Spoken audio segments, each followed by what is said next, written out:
In this episode of 100 Goats, the 100 greatest people and events of all time you should know to be a culturally literate person, we're covering number 2 on the list, the development of writing systems and alphabets.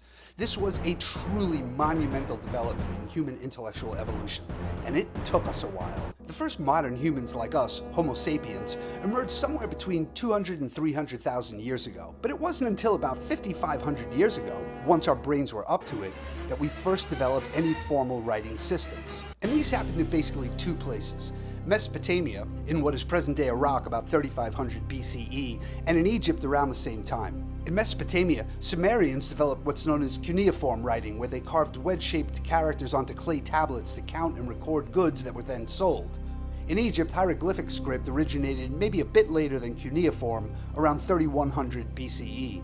But the first formal alphabets were not developed until around 4,000 years ago, in Phoenicia, in what is modern-day Lebanon. The Phoenicians were a brave and seafaring people, and the first to use the North Star as a nautical guide, who really got around and traded far and beyond where others had dared not go.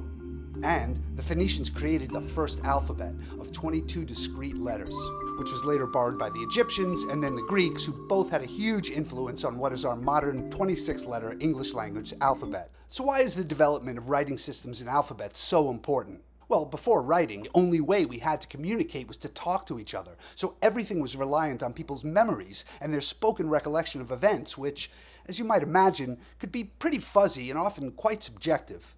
So writing gave us a way to record and communicate important information more reliably, which required that we all learn to read. So once we had the utilitarian practical aspects of writing mastered, it wasn't long before we humans wrote the Bible, which was the first book printed and widely distributed. That is, once we had Gutenberg's printing press around 1450.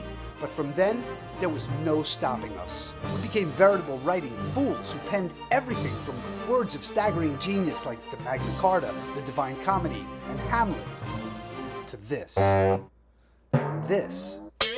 I mean, we wrote everything. Poems, plays, novels, newspapers, screenplays, TV shows, the ads on the TV shows, the resumes to get the job at the toothpaste company who bought the ad to the tiny print on the back of your toothpaste tube. We've written it all. But now, we've gone so far as to develop things like texting, which isn't really writing, exactly. It's become a sort of abbreviated form, a shorthand for writing, where we can just use acronyms to express ourselves. And then, very quickly, we devolved linguistically to using the emoji, where we're one big step further removed from actual writing. Alas, we've gone from this to this in only about 5,000 years. In any case, you know what I mean about emojis and the impact they have on how we communicate. It's like, the less we have to write, the better. And heaven help us if our reading skills go the same way. So I guess what I'm trying to convey here about the human achievement of writing can best be summed up this way.